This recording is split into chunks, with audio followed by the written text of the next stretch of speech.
All right, guys, here we go. In 3, 2, 1. Hello, and welcome to episode 219 of the WrassleCast. I'm your host, Don Delarente, and I'm joined by my RawCast broadcast journalist, Mr. Magnum Prime. What's going on, Magnum Prime? Always a pleasure to be here. Always a pleasure to have you here, man. Can't wait for your insight on this week's Monday Night Raw. And tonight, we're joined by a very special guest. He is none other than Golden Eyes himself, Mr. Quintessential R. Look who's back like Jericho, just out of nowhere. Just been gone for months and just pop up. Yeah, man, it's cool to connect with you back here on the WrassleCast. Glad that you could join us this week. I'm glad to be back here. You can find the WrassleCast on the CSPN. You can find the CSPN on the web at www.cspn.us. So, guys, we got some breaking news all over the place because contracts are coming due in New Japan and things are moving and shaking.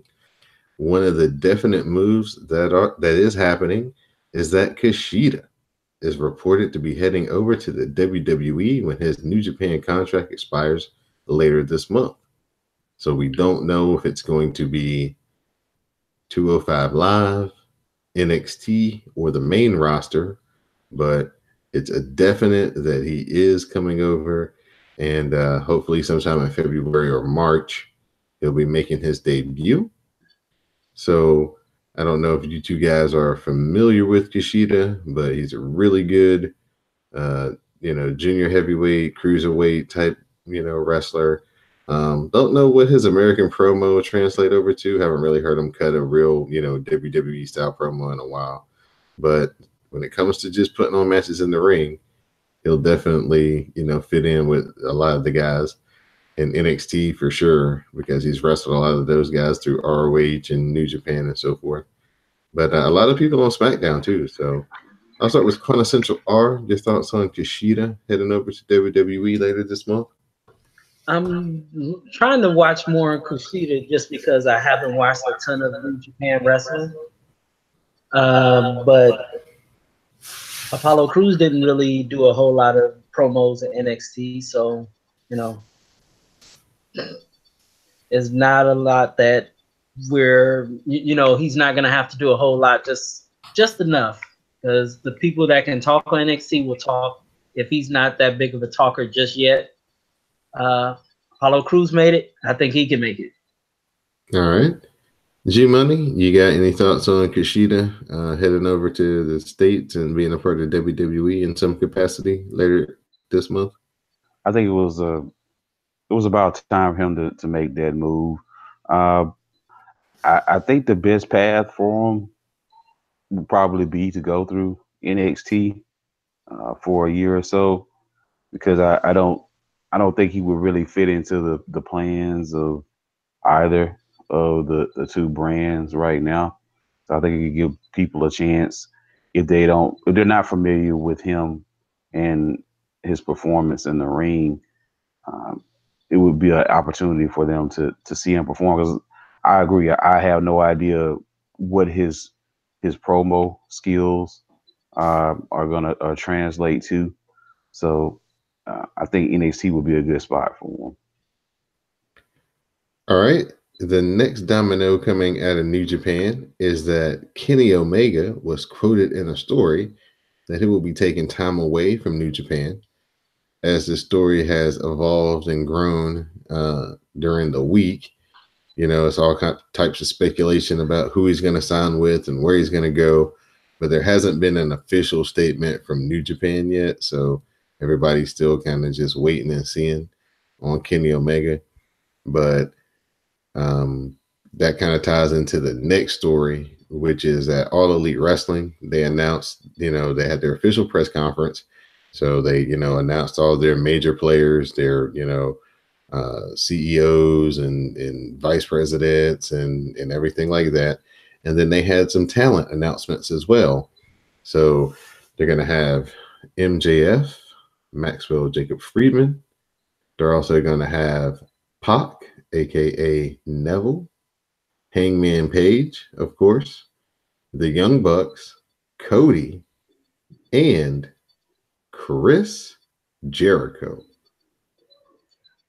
It's like Chris Jericho, like the kung fu of wrestling now. He just goes wherever he wants to go. He just travels the world and just like, I just feel like doing stuff. He's a very smart man because he just goes around to wrestle to all these places and he says, hey, let me come in and let me do something for 8 months. And for 3 or 4 of those months, 2 or 3 of the 2 months at a time, he might not even do anything. And then a month he'll do something, he'll give you a match. He'll take 2 more months off, and then a month he'll do something, then he'll give you a match, and he slides on out to the next stop. They said they tried to say something like WWE was angry at him for doing it because they put him in their alumni section. Like, he's not wrestling anymore for them. That's kind of what happens. And I think the way supposedly in all of his books, the relationship he has with Vince, I think Vince is kind of like, you know what? He's really done everything he can here. He doesn't really have to be here, so I'm fine with it. And supposedly it's kind of like him and like Vince is a father figure to him. So he's kind of like, I'm sure they had a conversation about it. Like, hey, kind of got this opportunity, and he's like, may as well go for it. Why not? There isn't really anything that we need you for here, so you may as well do it. Just go for it. But it's different when you're doing it with an American promotion. It may have been one thing if it was with just New Japan, but when you hear on U.S. soil, I gotta think that probably Vince was a little bit upset with that. But you are right. I agree with you. He wasn't gonna see the main event picture again in the WWE. So if he would have done anything, it would have been probably with the mid card talent. But as competitive as Vince is, he had to have felt slighted by that.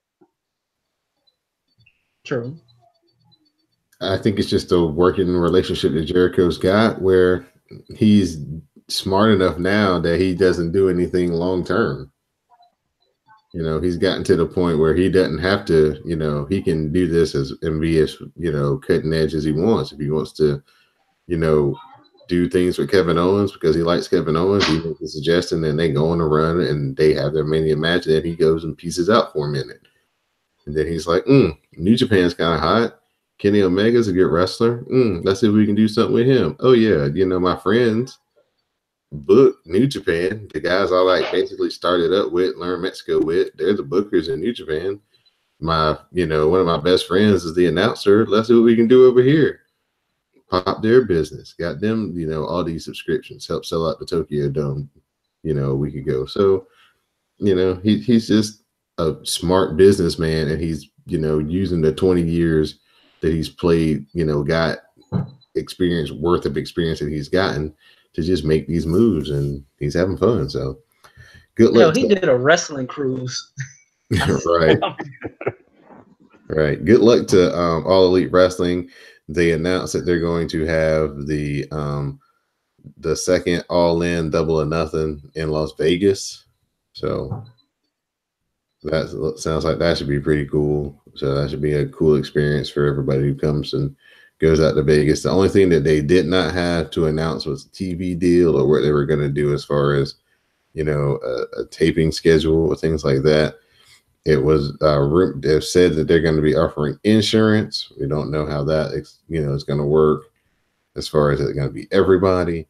They said that when it comes to the pay scale, that the guys and the girls will be paid, within the same tiers. So I guess they'll have an entry level tier, mid card tier, main event tier, and regardless of what your gender is, if you're in one of those tiers, you'll get paid roughly the same. So that's something new as well. So good luck to those people.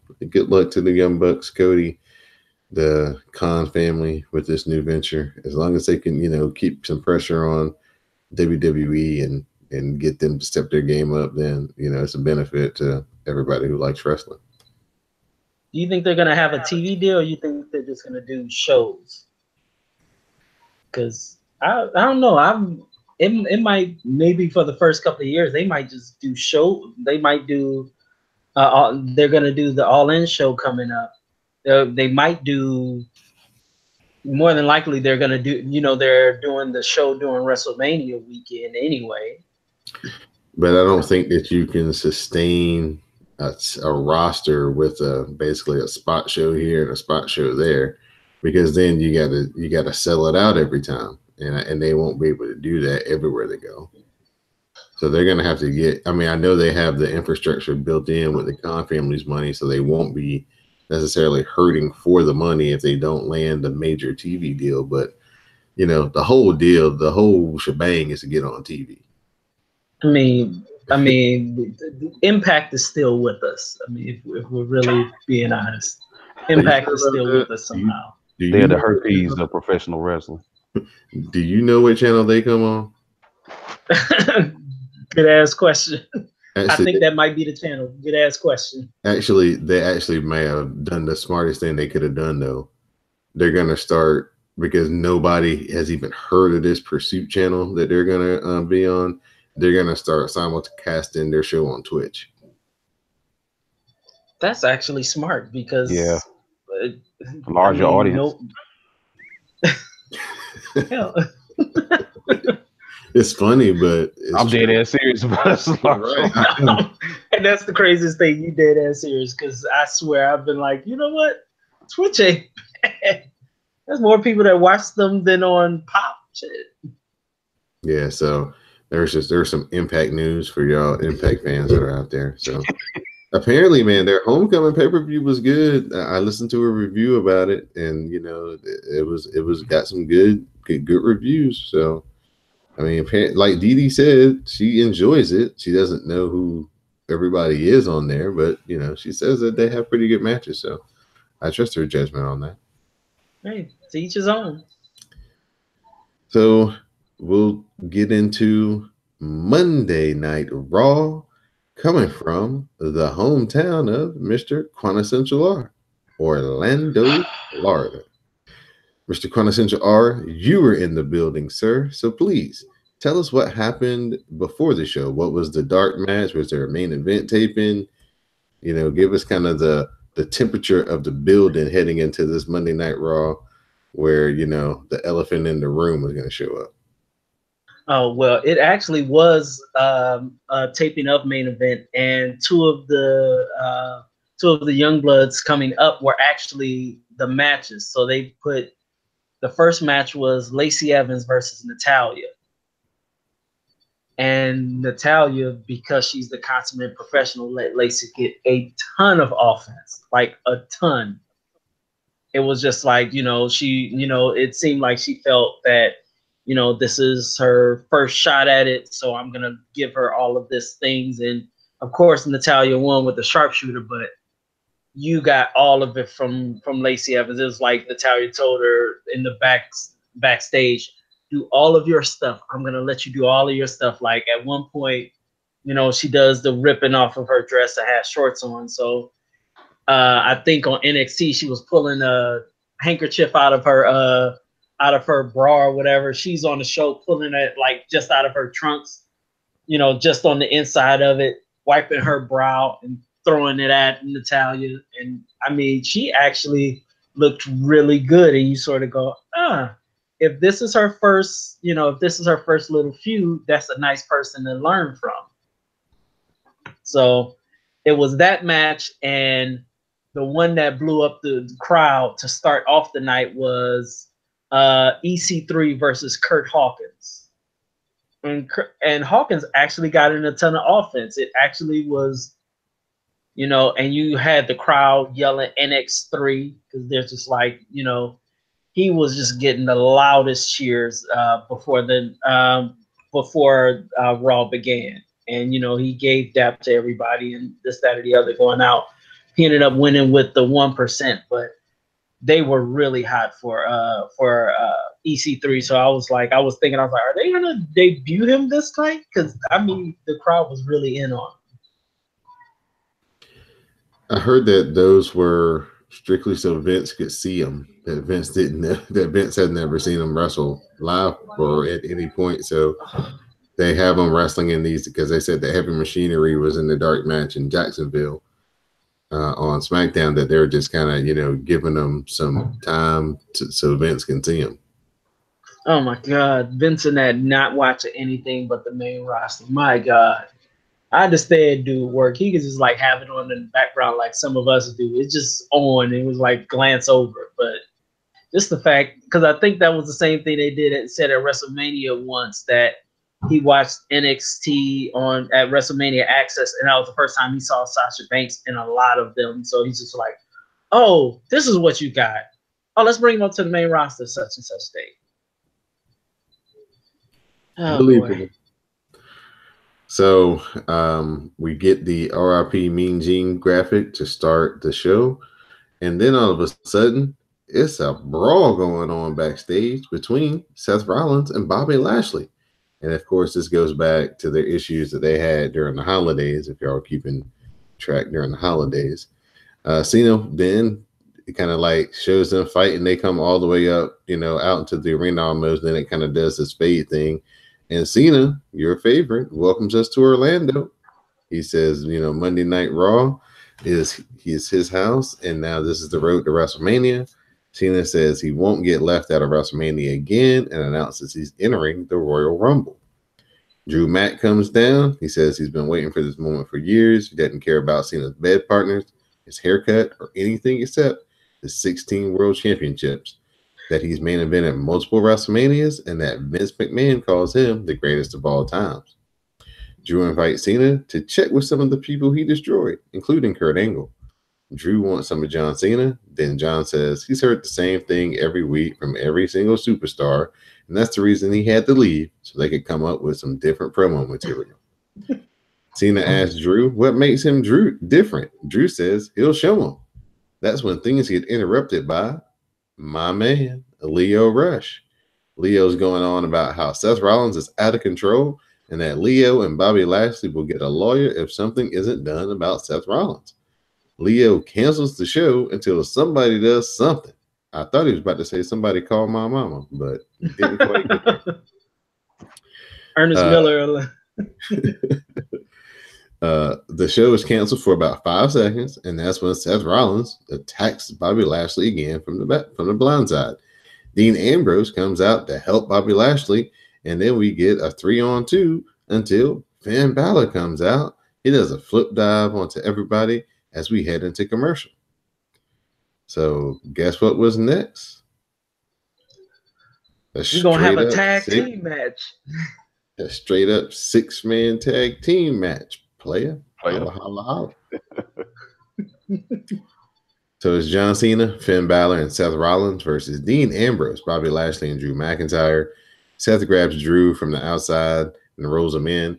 Seth then hits a super kick on Drew. Seth goes to the top rope. He flies in with the frog splash, but Drew moves out of the way. Dean Ambrose sneaks in a tag. He goes for the dirty deeds, but Seth Rollins escapes. We get the curb stomp to Dean Ambrose, and Seth Rollins gets the pin. So John Cena, Finn Balor, and Seth Rollins are victorious. This was a long-ass match. It really was. It was like everybody had to get their stuff in, and it actually was kind of cool to see Cena be the Ricky Morton of it all, taking a lot of the brunt. It's like, we're so used to Super Cena. But it was like, Cena was getting his ass whooped. Cena ain't Super Cena no more. G-Money, how'd you feel about the opening to the show? We've kind of, last couple of weeks, kind of not really had the 20-minute promo to set up the night. We kind of had, a couple of, action things going on this week. So what do you think about Raw's opening? I mean, it was okay. It was all right. You're not gonna get too much praise out of me. They're trying to freshen it up, man. It's a new era. It's a new year. I don't know about new. It's an announcement. New year, old ass Raw. Thank you. Will said, sir. Will said, sir. Thanks, sir. So Seth Rollins is celebrating, and then he sees Triple H backstage talking with Sasha Banks and Bayley. Seth decides to leave the ring, and he runs to the back. Backstage, Seth walks up to Triple H, and he slapped a cup of whatever he was drinking out of his hand. He says that he wants Dean Ambrose, he wants his Intercontinental title rematch, and he wants it tonight. Triple H says he's got it, and that falls will count anywhere. Now, this is the part of the night where I just wrote Mean Gene Okerlund tribute. The video was fantastic. It was. So, Quintessential R, this is the part where you can kind of fill us in. They brought that gentleman back, the known on camera and audio racist Hulk Hogan. So, what was the reaction in the arena? You know, Kevin Dunn did his best to try to show people cheering, and they probably pumped in some sound. That's the reason why I got you here, so we can get the real deal. How was Hulk Hogan received in Orlando? To be honest, after me, I have on my Instagram me flipping off the damn video screen of them showing him, but I'm like yelling at the top of my lungs, I ain't forgot, you racist motherfucker. But the rest of the crowd, they're all in. I think when I watched the replay of it on Hulu, it sounded like the music was louder. They were expecting boos, but there was a lot of people cheering him because he has a restaurant somewhere around Orlando. So they all in his restaurant and this, that, or the other. So they were all cheering. I'm like, y'all actually cheering this motherfucker? Y'all forgot he was sitting up there. He hit that ER hard as hell. And he just was like, it wasn't, didn't deny it at all. He's like, yeah, I said it. And, they were all in. Oh, it's Hogan. And I actually did flip off somebody later on that was in full Hogan regalia. So that's how I felt. But it was a lot of people that was actually cheering him. And I'm just like, not comfortable with this at all. And I think I saw somebody on Twitter that was like, oh, Orlando, you should be nice to him. Their ass was going to be nice to him because it's Florida and their asses is racist here too. So,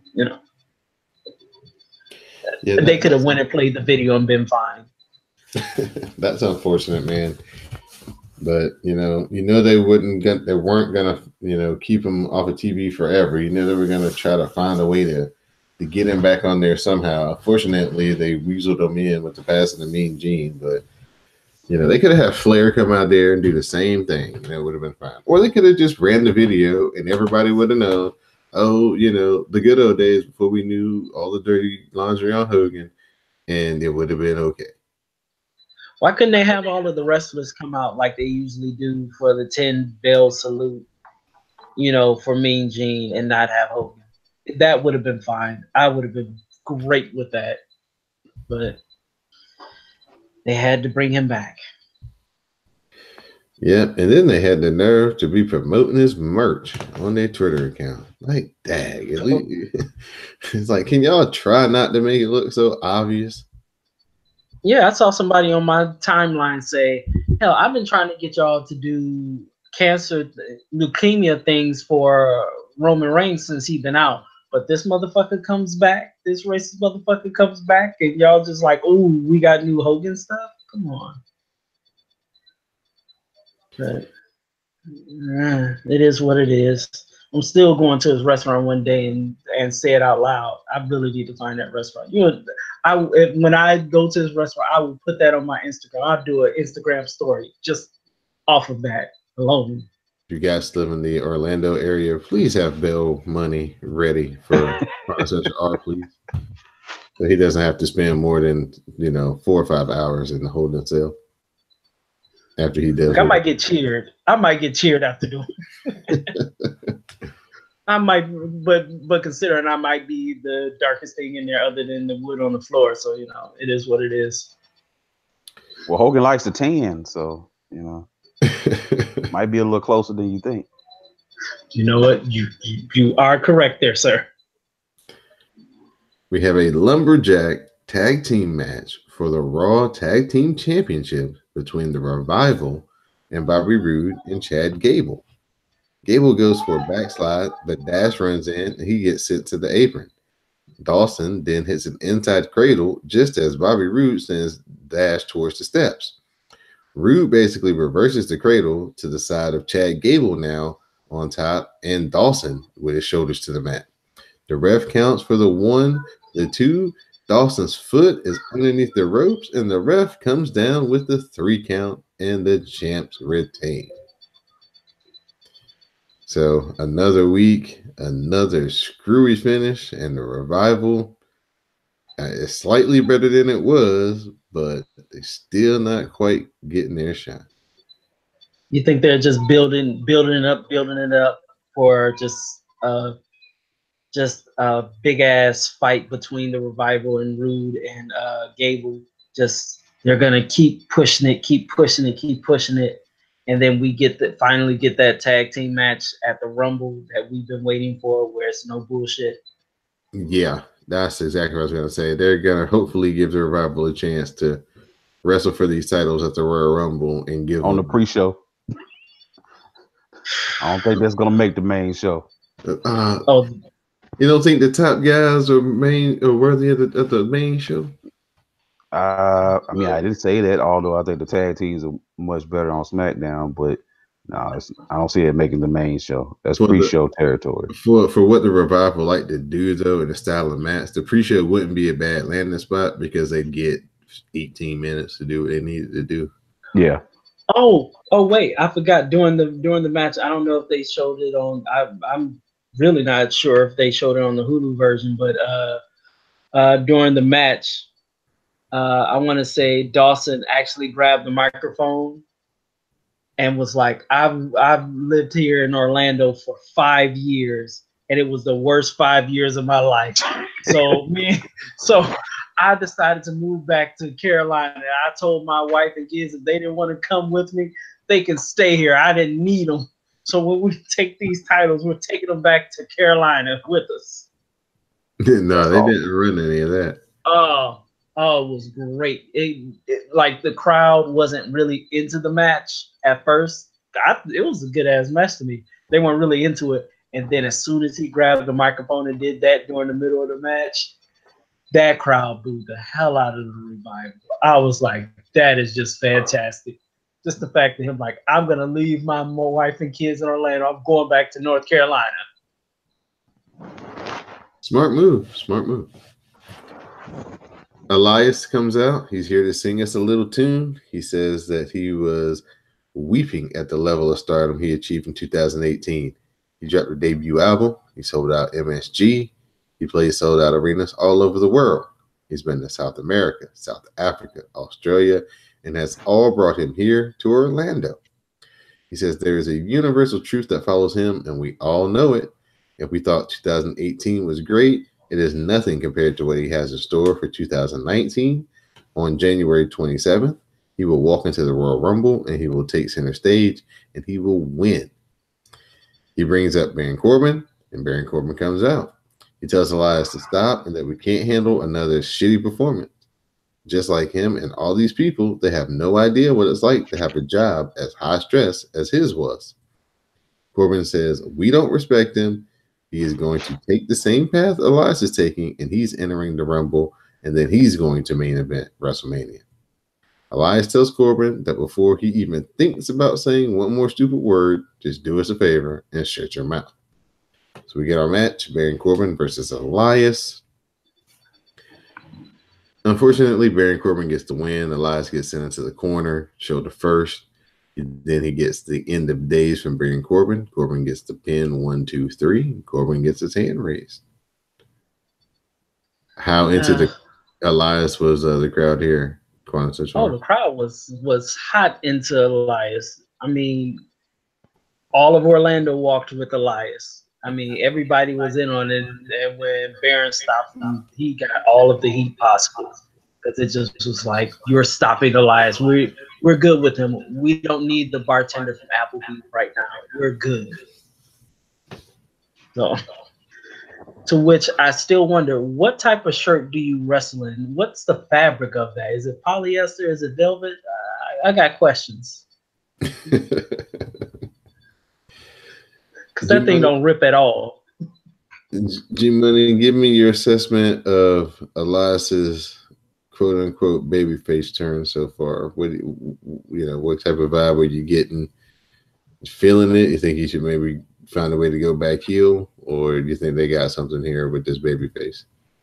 Well, I mean, I do think they have some because it has been perfect, but I mean, I would like to see the man have like a serious run at maybe the Intercontinental title if he's gonna be switched to babyface like that, something because I do think he's been doing really good work and he's over with the crowd. Do something with him. I actually think he should be doing stuff. Like do some of the media stuff. He should be going on the Tonight Show and other places. Because the guy he can get over with people. He could be a bigger star than what he is right now. You think they push aside the Dean Ambrose Seth Rollins thing for a while and throw Dean Ambrose and Elias? They're gonna have to because people are gonna get bored of it pretty soon. Because there's only so far you can take that matchup. There's only so dirty, so vicious that it can get. And I think down the road you're gonna want to have Seth going after the Universal title anyway. So there gotta be a blow off somewhere, preferably sooner than later. I got Seth being in the Elimination Chamber. Me and my cousin were actually like fantasy booking the Elimination Chamber, and I had Seth in it. And I think I had Seth and Elias in off the top of my head. That's a pretty good call. We get a Dean Ambrose interview backstage. Dean is seething. He calls the 6-man tag team match very unnatural. Dean says he is the only man that he trusts, and he is the last line of defense against Seth Rollins. Dean says he hasn't been having fun lately. It hurts him more than we know to have to hurt Seth. He lost everything to do what he had to do. If Seth gets the title, it's game over for all of us. He will not let that happen. He's going to burn Seth Rollins down. Heyman is backstage. He knocks on Brock's door, but he isn't let in. After a break, Braun makes his way down to the ring, and of course, he wants Brock Lesnar. Heyman introduces himself, and we go split screen. Heyman points out to the monster in the ring that he is waiting for a face-to-face. He knows that Braun was brought up as a monster, but permit him to give him some education. He knows how much money that they have spent hyping Brock face-to-face with Braun, but here's a lesson from history. Card subject to change. The change is for Braun's benefit, because if he came down there tonight, he wouldn't have an opponent at a Royal Rumble. He'd have just another victim. Let this be a lesson learned. No reason, Braun, to thank Brock or Heyman. You're welcome. So Braun is pissed. Brock just smirks. Braun calls Brock Beastie Boy, and he says he's waiting, standing in the ring, just waiting for Brock. Brock laughs it off. Braun says he's going to hide behind. Is he going to hide behind his advocate? Heyman says he is hiding behind Brock. Brock smiles. Braun says he's right here in Brock's ring, so why doesn't he come down? Braun wants to know if Heyman's ass ever gets jealous of all the crap that comes out of his mouth. All he's hearing is blah, blah, blah, blah, blah. Brock is afraid of Braun. Blah, blah, blah, blah, blah. Brock doesn't want to be face-to-face with the monster among men. Braun is right here, and Brock is hiding on screen like a coward. So he thanks Paul for keeping him back there, because if he came down there now, he wouldn't make it to Rumble, because everybody knows what happens when you get these hands. Heyman wonders if this is the best Braun's got. Instead of leaving, Brock decides to see what Braun's got to say. So he's heading to the ring. Brock slowly circles the ring, staring at Braun, laughing as he walks. He completes the circle, he looks at Braun, and then he walks back up the ramp. Braun yells at him to turn around. Braun says at the Rumble, they'll crown him the new Universal Champion. Well, Check mark one appearance for this year for Brock Lesnar off the books. That check clear. About 4 more to go. Yeah, this was weird. I guess, with Brock, I guess preparing to fight, he can't get, he's got one physical date for wrestling left in him, and that's on the 27th. So, I mean, to be honest, did we really need Brock as champion? I mean, it's kind of like, it kind of just like threw him in when, of course, Reigns went out for leukemia with his battle for leukemia, but it was like, of all of the people you could have called, it just had to be Brock. For real? It's just, okay. All right. Jinder Mahal and Alicia Fox come down to the ring with the same brothers. They ask to make peace and do their little chant, and Alicia is leading the way. Then Jinder goes D.L. Hughley on the crowd and clowns some people in the front row. Ember Moon, she's not a fan of this, and she cuts them off with her music. Apollo Crews comes down as well, and then we get our tag team match between Apollo Crews and Ember Moon versus Jinder Mahal and Alicia Fox. Apollo Crews and Ember get the win. Ember, she comes in, she does her forward flip and then hits the right hand. Then Ember hits the Eclipse onto Alicia. Alicia with the great sell, and Apollo Crews and Ember Moon are your winners. Yeah. They're trying to do something with Apollo Crews, man. They're giving them wins on TV. They're giving them time. Yeah, we got progress, baby steps. It always starts with baby steps. So you know what's next, right? This is always what they did with Titus. So they get him hot, they get him going a little bit. People start recognizing him or whatever. Yeah. Then he's gonna cut that in-ring promo, and that's gonna make or break him, regardless of how good he wrestles, how good he does in the story that he's trying to tell. You can't captivate the crowd with that promo, he ain't gonna go nowhere, man. Yeah, you're right. His first good promo would be his first good promo.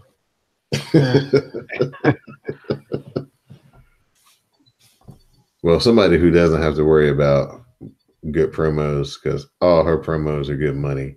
Alexa Bliss is here to welcome us to the first ever episode of A Moment of Bliss. So she is set up at the top of the stage. She demands coffee, and the stage hand brings her out of a dazzled coffee cup. She then shoos him away, of course, and then she wants to take a look at the year her guest has had. So after a short video, we welcome Ronda Rousey. Alexis extends her hand out. Ronda ignores it and then just sits down. Alexa wants her to tell us about her exceptional year and what is next for her. Ronda says, "Thank you, but this year has been extraordinary, but as the champ, she wants to look forward and not back. She says that she wants to be a champ we can be proud of, and in order to do that, she needs to chase after her limits with the vengeance." She points out someone with more athleticism in their entire body than Charlotte, a better story than Becky, the real Cinderella story, Sasha Banks. Alexa questioned this. She says she thought she was talking about her. Nia Jax comes out pretending to puke. Nia says someone has a girl crush on Sasha Banks and that Ronda is forgetting about someone. Nia says Seth is getting a rematch tonight and Nia should get one too. When is she going to get it? Sasha comes out. Sasha says that she is beyond honored for those amazing words and it is better to look ahead. She is standing right in front of her and would love to face Ronda for the title. It'll be her pleasure to teach Ronda how to lose with dignity and class. Nia walks up to Sasha, making sure to say, "Excuse me." She says, "There is a 300.5-ounce Samoan that could break your face, so get in line." She meant to say pound, but okay, we understand. I hope so. She'd only be about 20 pounds if we literally translated that weight into what it is. After Nia says that, Sasha should get in line, Sasha responds, "Bitch, what line?" Sasha says there's a ring right there, and she will face Nia right now, and the winner faces Ronda. Nia takes a seat. She didn't mean right now. She isn't ready. And, it looks like her and Alexa are kind of, friends again. So we do get the match, Sasha Banks versus Nia Jax. Sasha gets the win. She springboard from the outside in. She gets the bank statement, and Nia eventually taps. This match had some really good spots in it, and this match had some pretty not so good spots in it. And I'm just glad. Sasha's crazy. Yeah, I'm just glad they didn't break Sasha Banks. There was a couple of points in the match there where she did look like she could be broken, but she's still whole. Oh, thank God. Because my boss baby, I can't have her trying to kill herself like that every doggone match. Yeah, she scares me. I don't know what they were trying to do on the apron. I guess she was gonna do like a Hurricane Rana and land on her feet on the outside. Yeah, that's what it looked like. That did not happen at all. And she went splat. Wasn't good.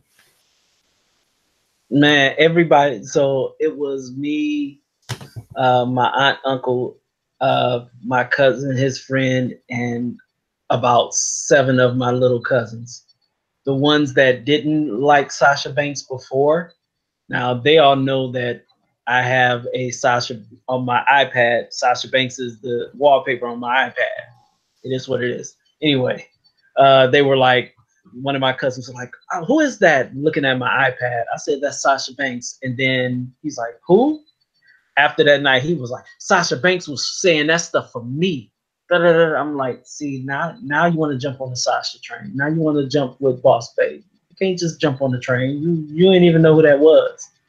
But when she said that line, man, the entire crowd went crazy. And I'm sitting in my seat, jumping up, going, bars, bars, bars. Let's go.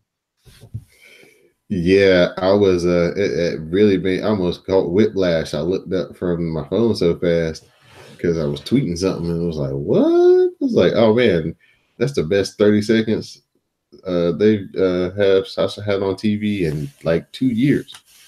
That's like NXT Sasha. I was like, "Oh, that's the legit one. That ain't Sasha. I'm nice. I'm happy to be here. That's me. That's her letting you know, look, I am the legit boss up in this."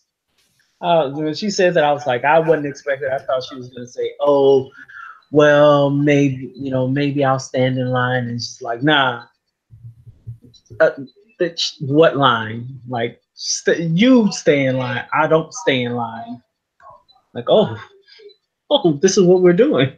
Yeah, that was good stuff. Main event time: Seth Rollins versus Dean Ambrose, Falls Count Anywhere match for the Intercontinental Championship.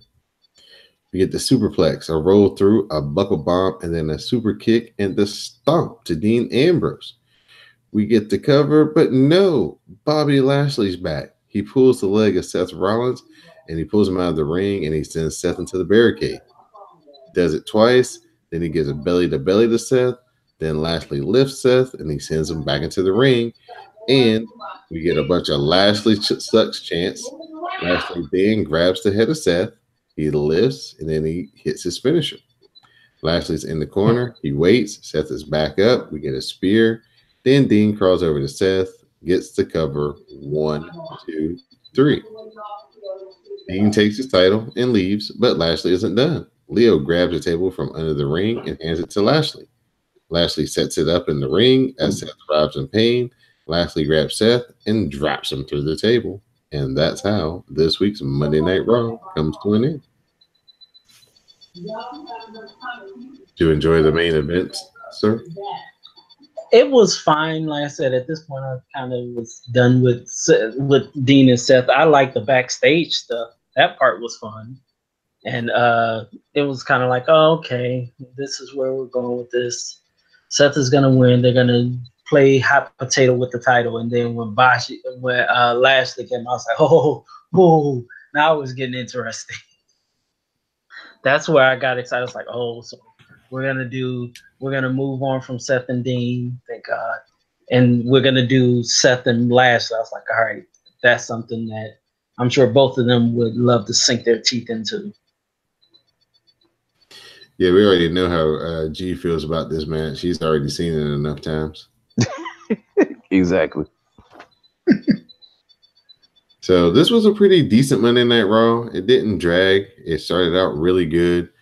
I would, I thought it was okay. Wasn't anything super special, but the beginning with them just kind of fighting was very Nitro-ish. It was like, oh, this is kind of fresh.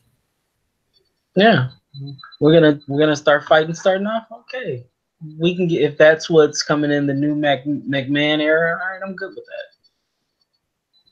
That'll put some butts in seats. You can find the WrassleCast on iTunes, SoundCloud, Stitcher Radio, Google Play, and Spotify each and every Friday. So please subscribe, download, rate, and review. Next up, SmackDown time from Jacksonville, Florida. SmackDown starts, and Daniel Bryan is in front of the concession stand. He points to it, saying that the only concessions being made are to our health and to our well-being. He says, look at ourselves. Look at the people next to us. Are we happy? Are we healthy? How do we feel after we eat this stuff? We are filling a void. And this is why we cheer for AJ Styles. By cheering for AJ, you feel this empty void in our lives. AJ is exactly like this hot dog. Brian steals a hot dog from Samoan while his friend nearby eats his very quickly. Brian says once they are done eating, they leave empty and move on to something else. Brian tosses the hot dog at the guy, and then he comes up to a dude with a cup. He's, basically talks about how, we indulge in the, syrup or whatever out of the plastic straw and the plastic cup. And then he tosses the Coke into the fan and screams fickle at him. Brian heads to the merch stand and he asks for a Yes Movement t-shirt. Oh, that's right. There aren't any because it's dead. Why? Because he doesn't want to fill us with this toxic garbage. Oh, but look, AJ Styles garbage, needless consumption, all to make AJ feel like you actually care. Look at this trash, plastic, useless, harming the earth. Brian makes his way to the crowd. He stands high up atop the steps and says that he is out here changing the world. He is making the world a better place, but to create change, he needs us to change. All these people are weak, submissive, and impotent. Each of them are weak. He points at people in the crowd, telling them to change. He is here changing the planet one place at a time. He grabs a poster board that says AJ on it and walks down the stairs with it, saying he doesn't think so. AJ feels a void for about 30 seconds. Brian tears apart that void and he will fill it with something meaningful, valuable, something that all these children can be proud of. He calls the guy at ringside impotent, and then he tells him to change it. He says we boo him, but he is changing the planet for the better, while all of us change it for the worse. Then out of nowhere, R-Truth flies onto Brian, and he starts beating his ass. Truth attacks Brian until the ref stops him and holds him back. So this was a very fire segment to start. Oh my God, he was like an evil Captain Planet with Ilanya. I can pronounce her name correctly. Like, you're eating this stuff, not on my watch. It's like, oh, okay, sorry, you don't want to eat it. But I do like dude that sat up there and ate the hot dog real quick. Like, man, that's not my hot dog. It's kind of good. They like boiled it and then put it on the grill. No, you ain't messing with mine. We'll give Didi Jonay her props because she called this from the very beginning that he was the evil Captain Planet. He was the nemesis from Aquaman. So she was on it from the very first eco-friendly promo that he gave. So shout out. The one to Mustafa Ali, drive a SUV. Right. Yes. How dare you? Like, right. I think even the Planeteers would be like, all right, Captain, you're kind of going a little bit too far. All right, calm down, bro. Yeah, so Another good show opening for the main roster this week. Had a lot of good stuff come out of this. Him walking down the stairs, yelling at those dudes, calling them impotent. Change it. That was hilarious. That one dude was like, "No, I'm not." Like, oh my god, this is what we're going with. This is great. Yeah. And I think Sam was saying the other day, but when they first started with Daniel Bryan being a heel, he was like, I don't know how well he works as a heel because usually he has somebody else to play off of, but he's doing a pretty good job as a heel. They figured out what he he's about now, being a heel. I remember last time it was just him browbeating AJ Lee, and now it's like I'm going to be an evil Captain Planet Occupy Wall Street character, So and we it's do, working. yeah, it is. So we do get the official match: Daniel Bryan versus R-Truth. Bryan sends Truth into the corner and gives Truth 2 kicks to the chest. Bryan runs to the opposite corner and then he hits 2 running drop kicks to Truth. He goes for a third, but Truth comes out with a spinning forearm. Truth locks up, he goes for a suplex, but he turns into a jawbreaker and a pin for a 2 count. Truth misses a splash in the corner. Daniel Bryan connects with the running knee, and Daniel Bryan gets the pin, and he gets the win. So, quick little match, but a good showcase for R-Truth. He got a lot of his stuff in, and good little way to pay off the little beef that they had a couple of weeks ago. Yep. And I think I saw somebody in live who say, well, why can't we see R-Truth do this all the time? It's like, he's done it before. We've seen it. It's just been a long time. Right. I think even R-Truth said in the interview, he's like, I'm fine with doing either one, entertaining, but I can wrestle too. So he was like, I think after the run that he had versus Cena, Vince talked him into going back to just the entertaining part, which, with R-Truth, you can go both ways with it. He can wrestle his ass off when they ask him to, but then he can be entertaining as hell. Daniel Bryan starts to make his way up the ramp, only to be attacked by AJ Styles. AJ beats him down, and then he sends a bunch of headbutts into Daniel Bryan. The refs and the agents come out to stop AJ. AJ grabs a chair and goes after Daniel Bryan, chasing him backstage. Security stops AJ, allowing Daniel Bryan to escape. So AJ trying to get some revenge after Daniel Bryan was talking all that shit to start the night. Then we get a tag team match: Rey Mysterio Jr., Mustafa Ali versus Samoa Joe and Andrade Cien Almas. Mr. Keep It a Buck. We get this awesome Lucha Libre spot where they do the test of strength, and then Rey rolls back, and then he's balancing, seeing Almas on his feet, and then Almas rocks back. But when he rocks back, Rey flips him over, and they do a Canadian Destroyer. Oh, that thing was sweet. Oh, that was an awesome spot. Joe gets in the ring. He receives a 619 from Rey. Mustafa Ali hits the 450 splash, but Almas is in the ring, and he's still the legal man. Almas knocks Ali down, but Ali sends Almas into the ropes. It looks like Ali flips over the ropes onto Joe. It looks like we're going to get the 619, but nope. Seeing Almas catches Rey, he gives Rey the gut buster, the hammer-like DDT. He covers Rey, and he gets the pin, and Cien Almas and Samoa Joe are victorious. I swear, who would have thought that when 205 Live was doing this thing that Mustafa Ali would be the one to come out of 205 Live and show out? I didn't have that one. Nope. I believe me, I think I had Jack Gallagher just because of that in the Rumble that year that he had the umbrella. I was like, that might be the one, or at least Cedric Alexander. But Mustafa Ali been showing out. Yeah, I'm about to drop some knowledge on y'all right quick. It's my new SmackDown 6. You ready? Go for it. Rey Mysterio, Mustafa Ali, Samoa Joe, Cien Almas, Daniel Bryan, AJ Styles. That's a good SmackDown 6. That's Yeah, really man. good. You put those 6 guys up against each other in any combination, or you put those 6 guys up against anybody else on the roster, you're gonna have a hell of a match. Yeah, and seeing almost even I think they even though they had him lose against Mustafa Ali, it was a hell of a match. So it's like you just throw as long as those 6 are near the title picture, either it's gonna be a really really good show. Right.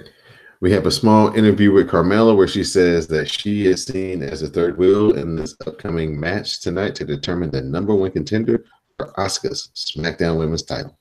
But why?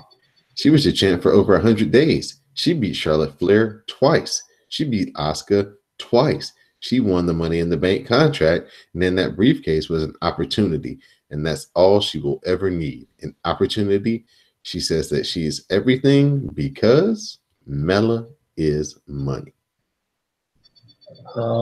It was fun with her and R-Truth, that little thing for a little bit, but Carmella being going back to Mela is money, that was fun. She was really good in that role of just being, that sort of heel that's basically an asshole and just barely getting the title, just barely keeping the title. So if they can keep her around in that would be really good. Backstage, the Usos are chilling. They bring up having to beat the Bar tonight, and tonight the true tag team is stepping up. Welcome to the Usos Penitentiary. Backstage, Shane is playing on his phone when The Miz comes in, wondering if Shane had anything to do with that. Shane wonders what he's talking about. Miz says the Usos getting a possible shot at the tag team titles. Miz says that he and Shane are the best tag team in the world. Shane says that they are far away from the title picture. Miz says Shane is a McMahon and he can just give them a title match. Shane says he won't do that. They have to train, scout, gain confidence, challenge themselves and their competition. Are they on the same page? Miz says yes they are. Speaking of which, has Shane thought about their outfits? Miz is thinking of going with the all white. Shane takes a fake phone call, leaving the Miz by himself. Rusev, he's in the middle of the ring. He's looking sad. He says last week, Lana, his wife, his love, his heart got hurt because of the selfish actions of one man, Shinsuke Nakamura. While Lana is at home resting, he stands before us not as the United States champion. He stands before us not as the Bulgarian brute with the body of 1,000 Hemsworth brothers. He stands here before us as a husband. He tells Shinsuke that he can mess with him all he wants, but once he touched his wife, he crossed the line that he cannot come back from. He calls Shinsuke out and says he will break every bone in his body and crush him. Backstage, Shinsuke is chilling in the production truck. He says that Rusev is out there trying to get sympathy, but he is in the truck to prove to everyone that this isn't his fault. It's Rusev's fault, and we have the proof. We go back to last Tuesday, where Shinsuke kicks Rusev in the head, stomps him in the corner. Lana hops on the back of Shinsuke, and Rusev gives him the Matsuke kick. Shinsuke rewinds it, showing that Lana fell and then hit her head because Rusev super kicked Shinsuke. He tells Rusev that he crushed Lana. Rusev paces the ring, and then he says that if he ain't coming to Rusev, then Rusev will come to Shinsuke. Rusev rushes up the ramp. He goes to the back. Rusev wonders where the protection truck is. He starts to make his way out the building, but Shinsuke is there with a big old box to crush Rusev into another box. He then kicks Rusev in the face and stands over him to talk some shit. Shinsuke leaves, then comes back for a nice little knee to face. That's I've been waiting for a good rivalry for Shinsuke since he's won the U.S. title. That Jeff Hardy thing was trash to me. Because, somehow Vince just keeps loving on Jeff Hardy. But that's that. I mean, if we're really being honest, kind of on Lana on that one. Why are you gonna jump on dude's back? Your husband got it. If we're being really, really honest. As much as Shinsuke was like, it was your fault because you kicked me, even though you didn't know your wife was on my back. Good story. They'll be able to play it up for a while. It's a personal issue, so they'll be able to get into it. So hopefully they'll be able to have a good match and a good payoff eventually when this comes to pass. It's time again for another interview. This time it's Becky Lynch. She claims that tonight she's got to jump through hoops that no one beat her to have. The title run that woke up she had the title run that woke up the industry, and that's okay. Tonight she can do whatever she wants. Charlotte and Carmella are just a formality. Asuka will have to do a lot more than just climb a ladder, and that Asuka is living on borrowed time. Did you see the tweet Becky Lynch sent out about it before, I think a few days before SmackDown? She's like, see, where's your women's title now? When I had the US title, it was the hottest thing in the world. Now all of a sudden, where is it? And then she, I think it was on her Instagram page or something like that, and she said, some people like to rescue animals. I like to rescue titles in distress. I'm like, oh, okay, all right. She's already said, oh, you're holding that hostage and you're not doing anything with it. Best promo in the wrestling business right now is Becky Lynch's Twitter account. It really is.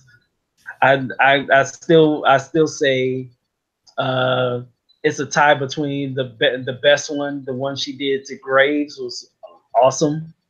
You gotta be more specific, sir. Oh, the one she did to Graves where she said, I'm here to make history. You're just here to commentate on it or comment on it. yeah. That's like the first one. There's another one. I need to find the other one. She told so Corey Graves put out a tweet that he walked into his daughter's bedroom and she was playing Becky Lynch's ring music. So Becky Lynch quotes the tweet and says, "Oh, I've sunned her daddy so much, I'm basically her grandma." Oh, I did see that one. It was that one and the one she threw at Charlotte where she said she was like, "Oh, when I broke my face, I was out for 3 weeks, but Charlotte, she was out for a month. But I don't know why, but she cropped the picture where it just showed her Charlotte's breast, and I'm like, oh, that's just wrong. That's just wrong." The Usos in the bar, they're next up. Cesaro goes to the top rope. He dives off right into a super kick. Jay reaches out for his brother. He nearly gets there, but Mandy Rose comes out. She looks to Jimmy, and she says she needs help. She wants to know if she left her tiny top and shorts in his hotel room. Jimmy seems confused. Sheamus takes advantage. He sends Jimmy off the apron. Cesaro hits Jay with the Gotch neutralizer, and the bar get the win. So we'll take a drink for the distraction finish. Thank you, Mandy Rose. Thank you. So after the match, The Miz comes out, and Sheamus and Cesaro celebrate. He says to give it up for the tag team champions. He wants to congratulate the two of them on behalf of he and Shane. They have dominated all the teams but one. He is here to grant them an opportunity of a lifetime. He offers them the opportunity to put their titles on the line at the Royal Rumble against the one team they have yet to dominate, the best tag team in the world. Cesaro snatches the mic from Miz. He says he wants them to face a dysfunctional team with daddy issues. He says he wants to consult with his tag team partner. Sheamus hits a bro kick on The Miz, and then Cesaro says they accept. Man, not Miz colder than a milkshake, boy. I swear, when he hits that bro kick, I know he's learned how to hit it correctly, but good God, he knocked the hell out of Miz with that one. Yeah, he did. Backstage, Mandy is walking around with her buddy Sonya Deville. wearing the gold top and the gold pants that she was talking about. So obviously she was lying. Oh, Naomi, she ain't having it. She throws them shoes off and she attacks. She even says that she'll take on both of them. So she's out there in the back fighting Sonya and Mandy. Naomi's handling them both for a bit, beating on Mandy for a bit, beating on Sonya for a bit, but then it's just too much and they begin to overtake Naomi. That's when Jimmy comes rushing up to help her, telling Mandy and Sonya to back off. Well, but wait, you got it wrong. She already had her shoe off. She was see. That's one of them things. You ain't. You ain't gotta get ready. If you stay ready, you ain't gotta get ready. And Naomi was ready. She was like, I don't even think I saw her. She already walked back there, had her shoes in her hands. Let's go. Y'all need to catch all of these hands. They caught all of them and a couple more. Because if it wasn't for Sonya kicking Naomi, she still would be whooping their ass right now. Yeah, I know a lot of people aren't really enthused about the storyline and what they're portraying, but I really like to see Naomi just out here whooping Mandy Rose's ass. It is good shit because it's so believable and so real. But it's been a slow burn, and that's the thing that's been cool about it. Because remember when Naomi and Asuka was hanging out, and Mandy tried to grab at Naomi's hair, Asuka slapped her hand down like, you ain't gonna grab on a black woman's hair. But then her Mandy and Naomi have been going at each other for on Twitter. Like she said something like Naomi said something to the effect of, Naomi was out there taking Sears pictures, not JCPenney, Sears. She didn't get the Olin Mills ones. She was like, you're taking these Sears pictures all the time.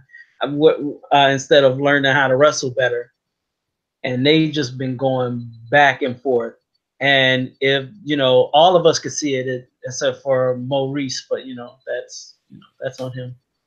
But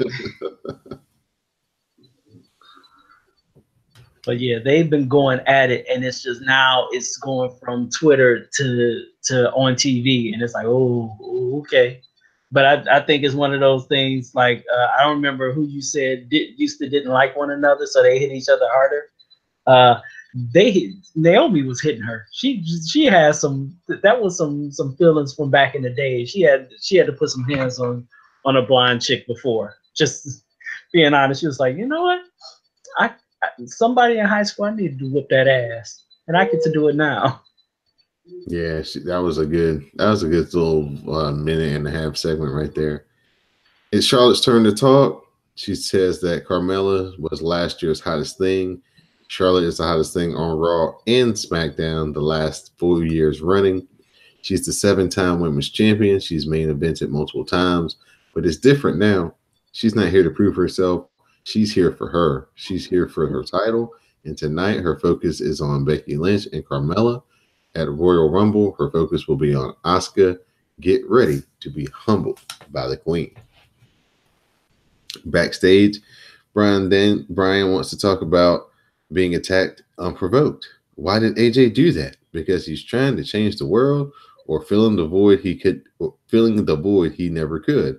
Or is he doing it because he is the champion and AJ is not? Brian doesn't care why AJ did what he did. What he did tonight was not vicious. It's not half as vicious as what he is capable of.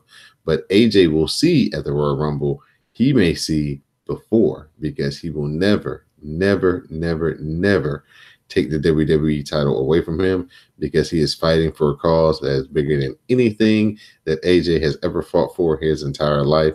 And the new Daniel Bryan will be WWE champion forever, forever, forever. Forever, ever. Miz, he's backstage holding his jaw. Shane comes up to him and says, this wasn't his plan. Miz says that he challenged their competitors. Shane says he didn't mean it like that. Miz says that they have to have the confidence, and Miz does. He says he is ready and believes in the team, And if they are not testing themselves by going right after the bar, then what are we doing? You know what this could mean to him and his dad? This is not how he wanted it to go down. Shane wonders if Miz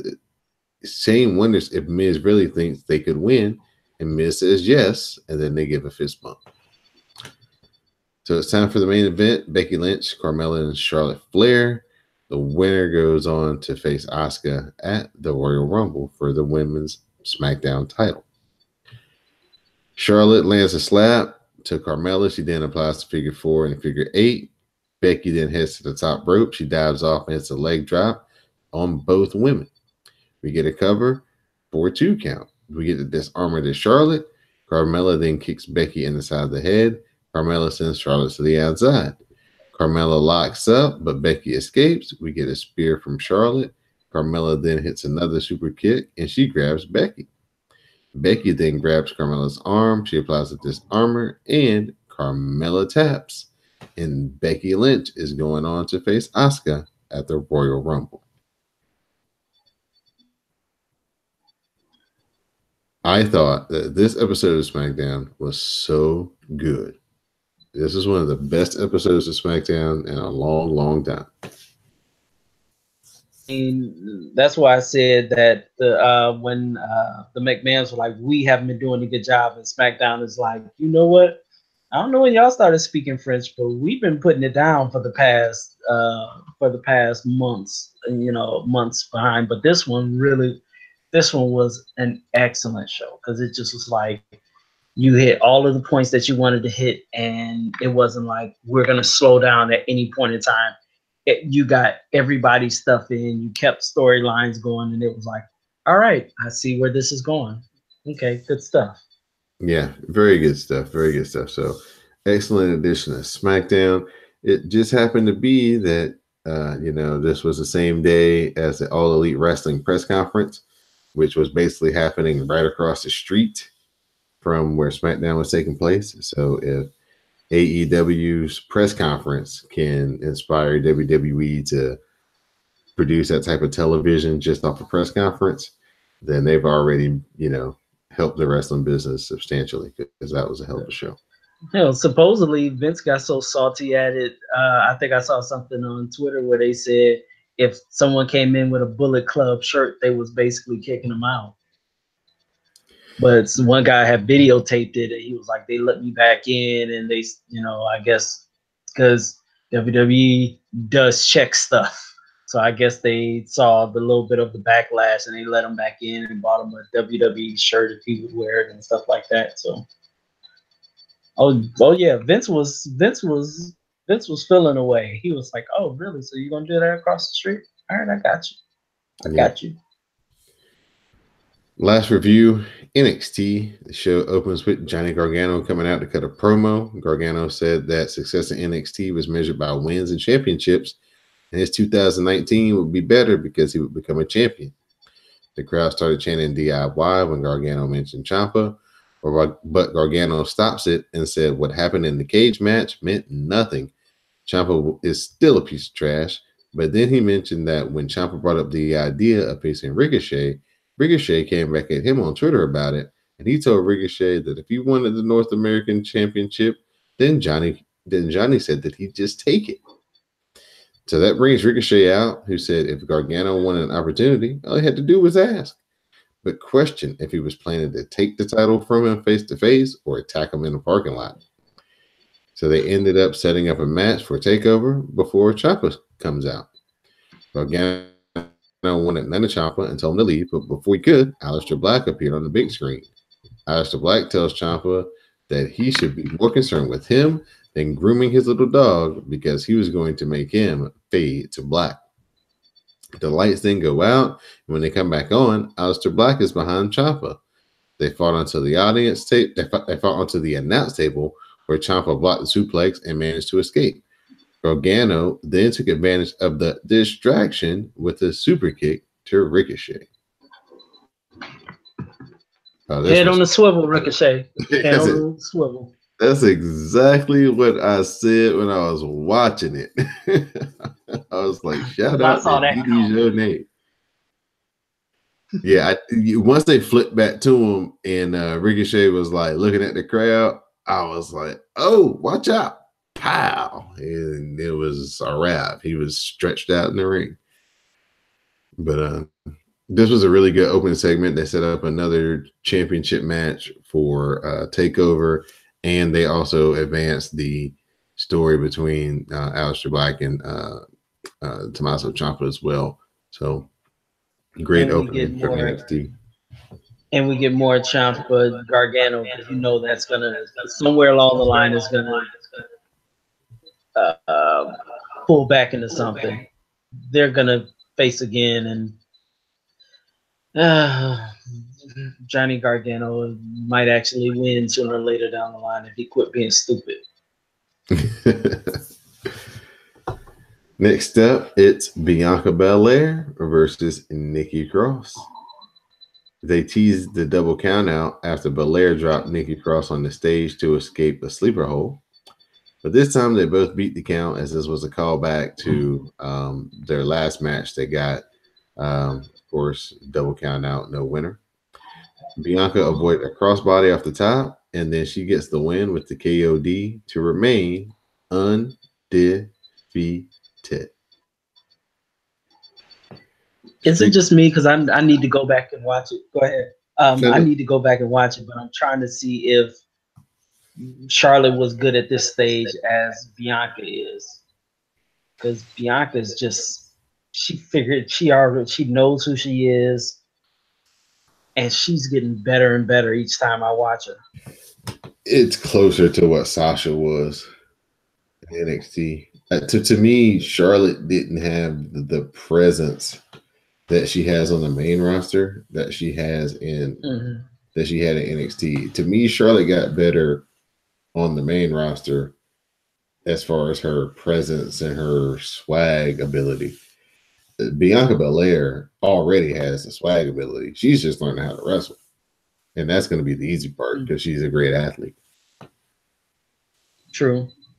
That military press to standing moonsault, that move, my God.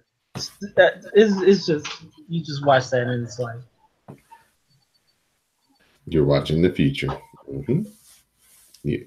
Y'all know how I feel about Minky. She's got all the tools to be possibly the greatest that's ever done. So hopefully she doesn't get hurt and she avoids some bad booking and she can see her potential.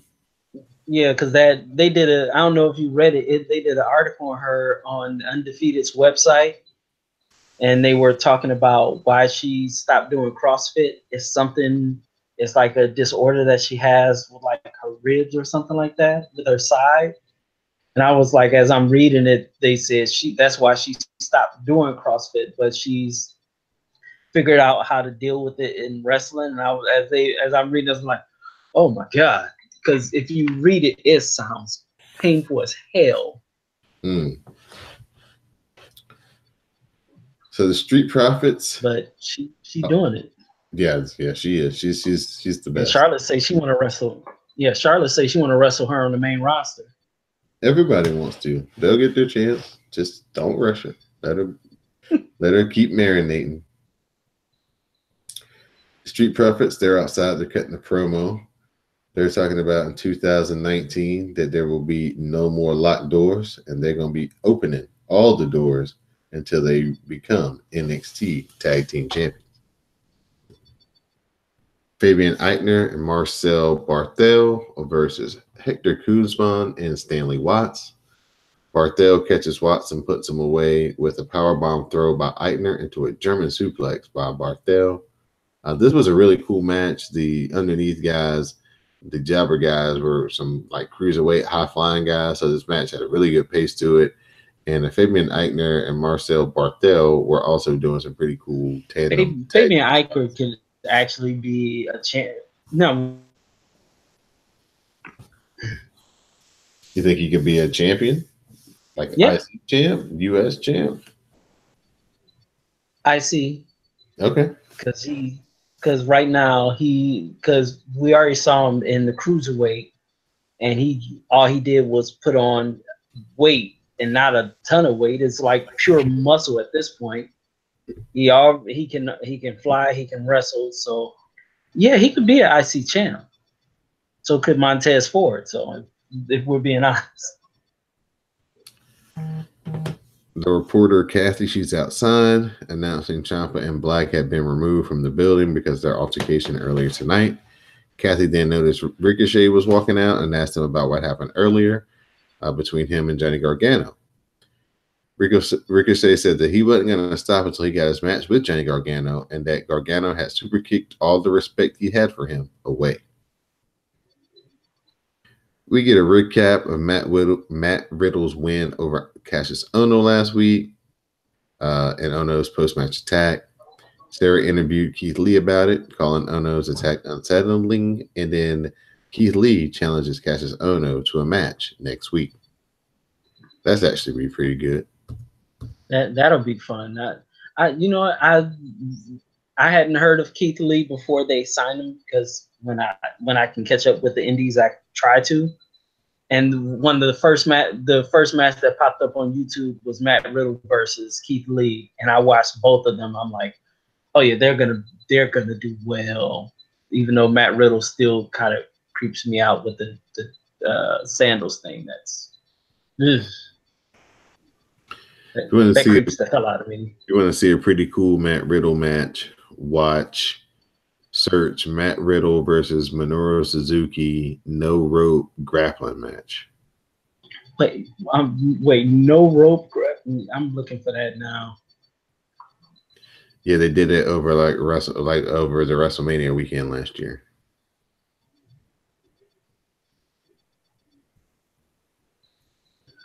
I just found it. Yeah, it's pretty good stuff. It's main event time. It's EC3 versus Adam Cole, baby.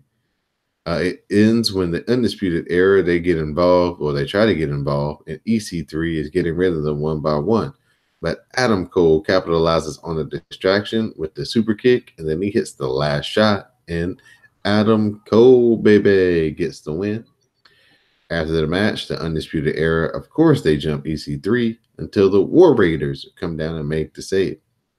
Hanson took out Roderick Strong and O'Reilly on his own before Raymond Rowe hit a dual front slam and powerbomb to Roddy Strong and Bobby Fish, leaving Kyle O'Reilly all by himself to take Fallout.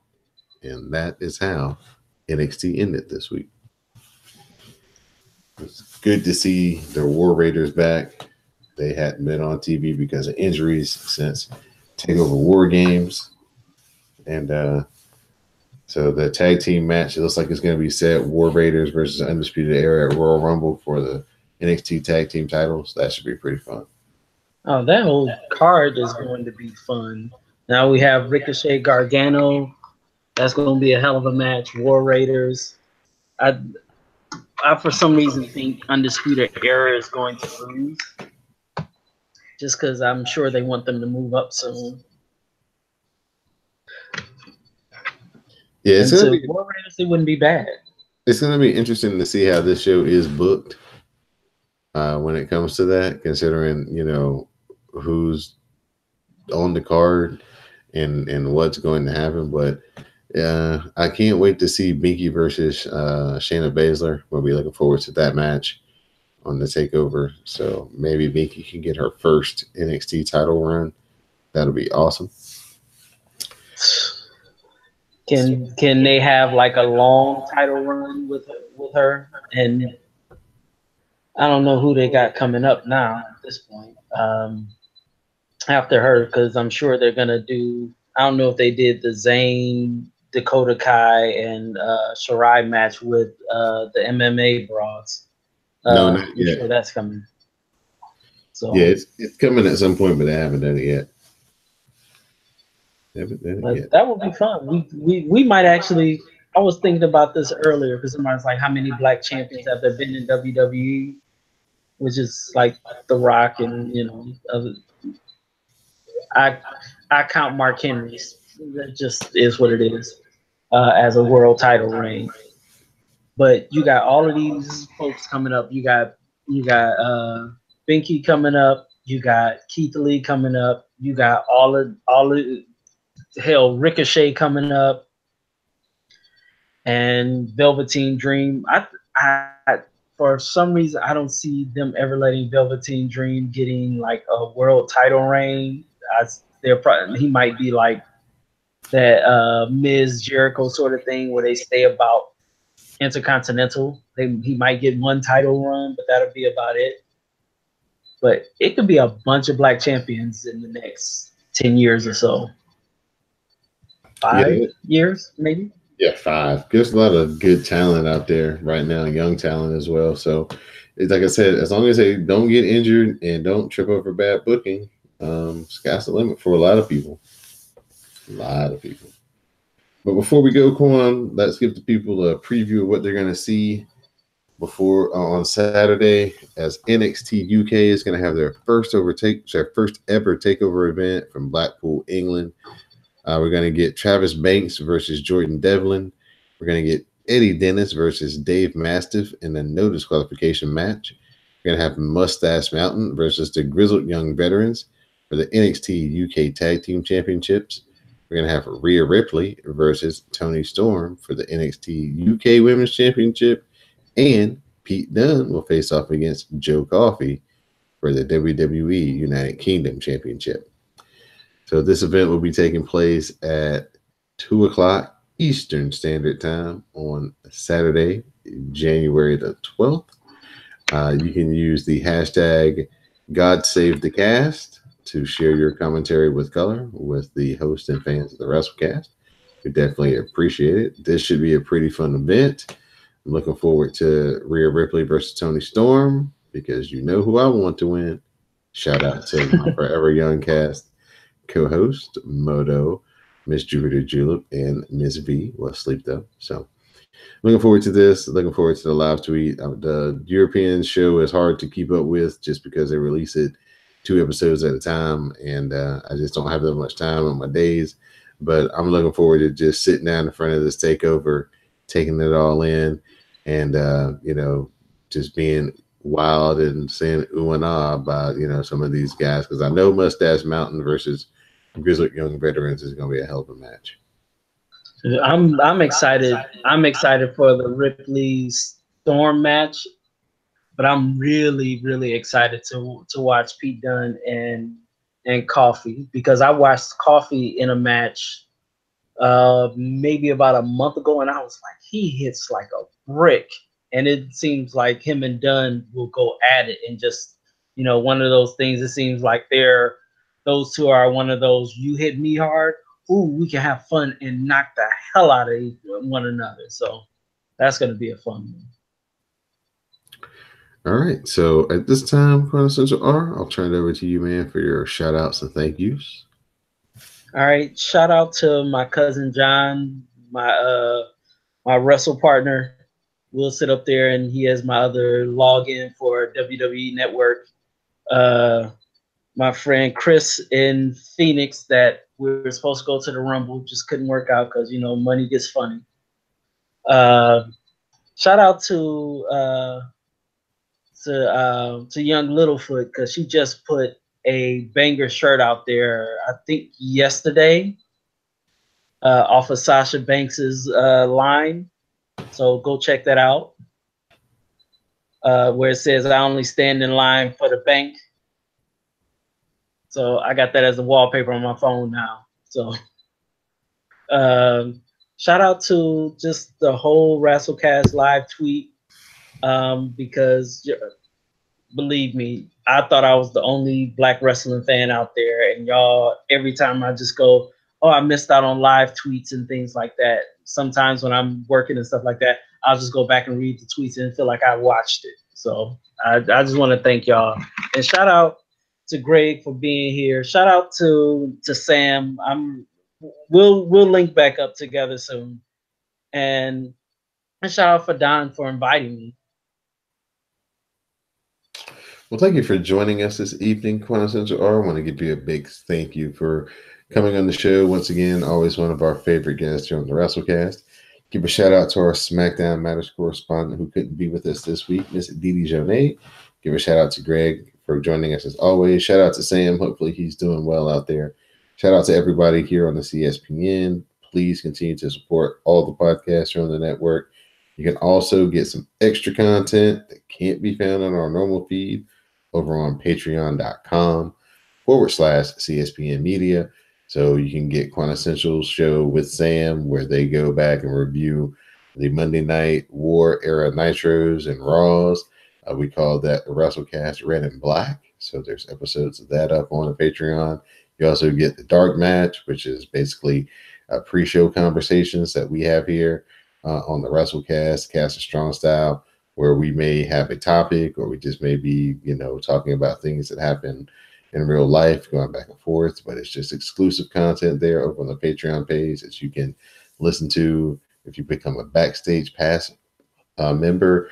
That's like $3 a month, I think, for that tier. And there's videos and all kinds of things over there on the Patreon page. So please support the CSPN Patreon page.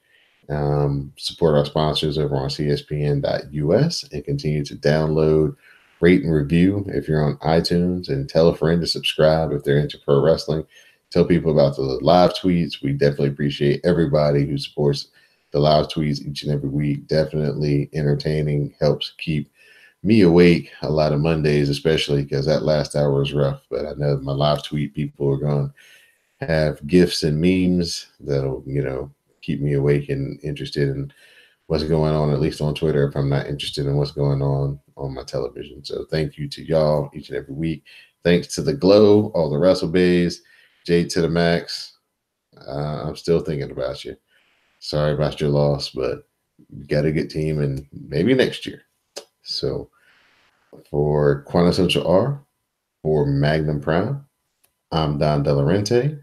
This has been episode 219 of the WrassleCast. Please stay tuned for the parting promo. Thank you, sir. Not a problem. Anytime, man. Thank you. I didn't know how well I sounded because along with losing my earbuds, I had to hook up my my Bluetooth headphones. No. That's the only headphones I had. Oh, no, you're good, man. The magic of, I don't know who does the editing, but the magic of editing, I can take out anything I need to. So I'm about to jump on that, and hopefully I can get this done before 3 o'clock. All right, man. It'll be out tomorrow at some point. Hopefully it'll be out, like I said, by 2:45. I'll be all done. It'll be up and uploaded. So, all right, brother, man. Cool. I appreciate you. I'll see you in the live tweet on Saturday. All right, see you in the live tweet, man. All right, I'll let you later. Later.